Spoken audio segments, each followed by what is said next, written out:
A Swiss Army knife is a knife with lots of tools and comes in a very small package.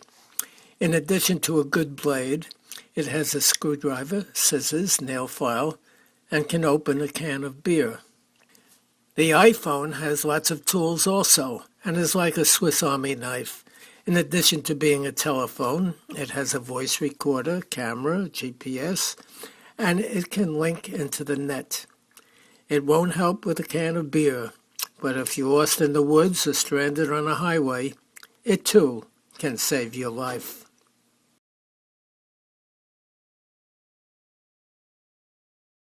But the iPhone is primarily a telephone and is a way to communicate from anywhere to anywhere at any time. There were smartphones before the iPhone came along. I bought a Nokia cell phone several years ago. It came with a 97-page manual, which I never mastered. Yes, it could take a picture, play music, maintain a telephone directory of sorts, and do email. But it was awkward to negotiate, counterintuitive, and I just never bothered to do anything but enter a half-dozen phone numbers. So why did Apple sell 75 million iPhones? Because there was something elegant and intuitive in using one. It had style and convenience. In terms of choices, at any given moment, simplicity is a virtue and less is more.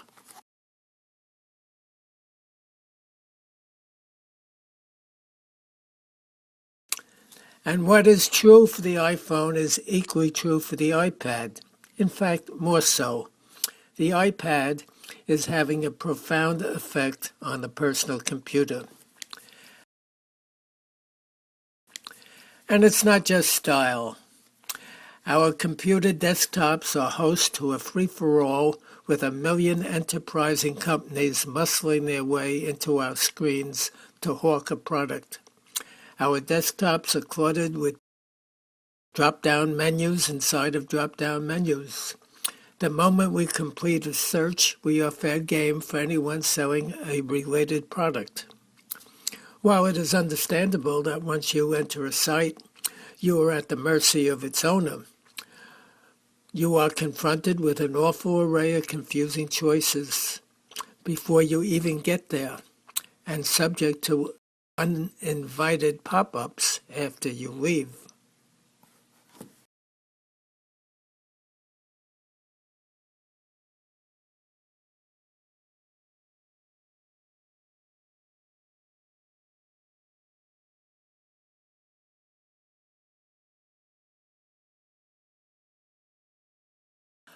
I recently recorded my experience in accessing a site. I began by clicking on Internet Explorer, hoping to enter the link, but I found 6 blank areas waiting for my entry. Didn't know which one to use. Didn't even know what the labels meant. NCH? Never heard of them. How did they get into the act? Fascinated that there were so many goodies waiting for me, I started to explore a few drop-down menus just to see what the choices were without making any commitment. It took about 40 seconds for me to become trapped, not knowing where I was or how to get out.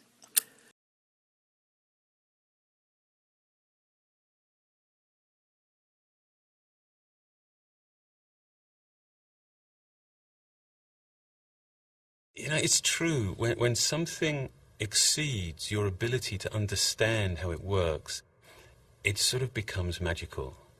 And that's exactly what the iPad is.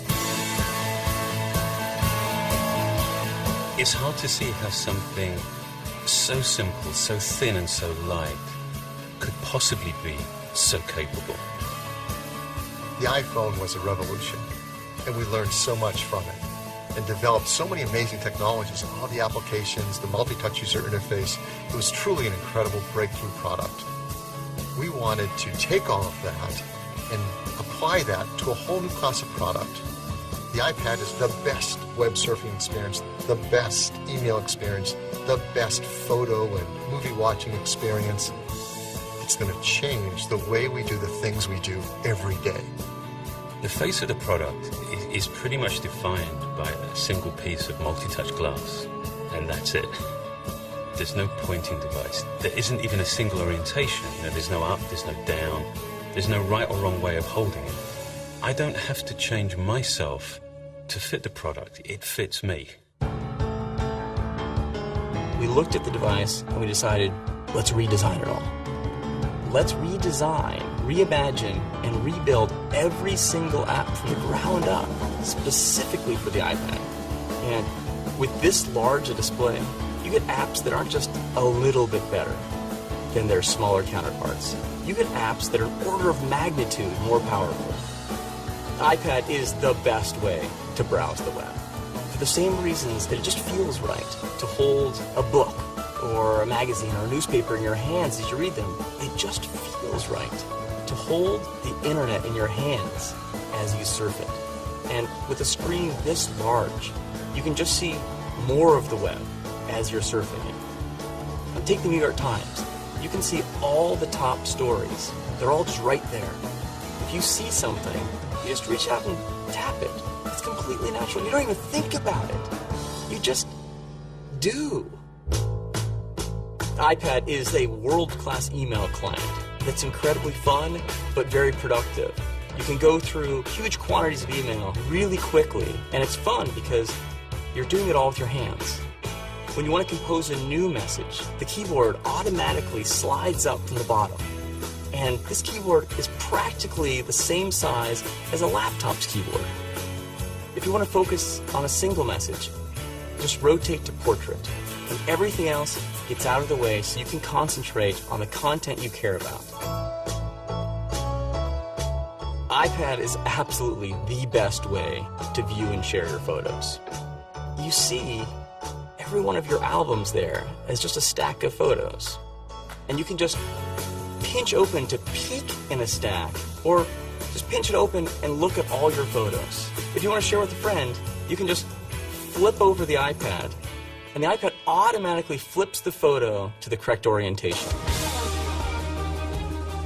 This is an unbelievable device for watching video.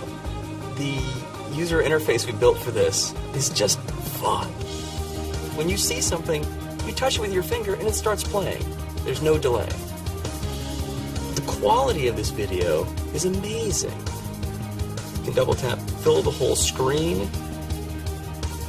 We also built an incredible maps application on here. It's really fast. And we created a calendar application like nothing you've ever seen on a computer before.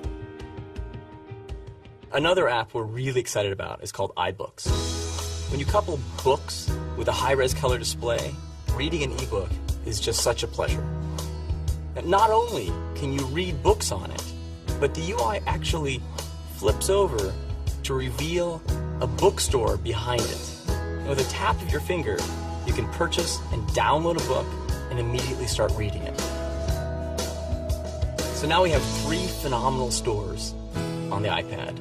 The iTunes Store, the App Store, and now the iBooks Store. We built the iPad to run virtually every one of the more than 140,000 apps available on the App Store, as well as the ones you've already downloaded onto your iPhone.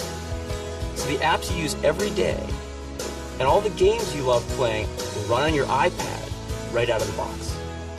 Plus, with the release of the iPad SDK, developers will be building apps specifically for the iPad. So there's going to be a whole new gold rush for app developers. The iPad is the most advanced piece of technology that I've ever worked on at Apple. The innovation in the product really starts with multi-touch itself. This multi-touch is the largest that we've ever built in a product. And it's on multi-touch of this size that you really feel the power and performance that multi-touch can offer.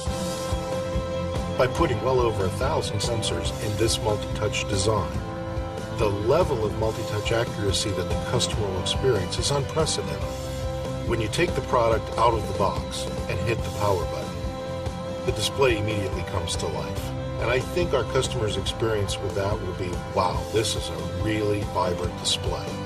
The backlighting system is LED, and LED is what gives you the crispness and color quality in the display itself. Beyond that, we use IPS technology. IPS is a premium display technology that gives you not only a great experience looking directly at the device, but also off-angle when you're sharing the device with someone else. The reason why this product responds so well, and you really feel the performance of it, is because of the custom silicon that we designed for this product. That silicon is called A4, and it's really built by our hardware team in concert with our software team. And what that gives you is a level of performance that you can't achieve any other way. It also gives you the efficiency to achieve a battery that lasts all day long. Apple's the one place that you can really do this. We build battery technology, we build chip technology, we build software, and we bring all those things together in a way that no one else can do it.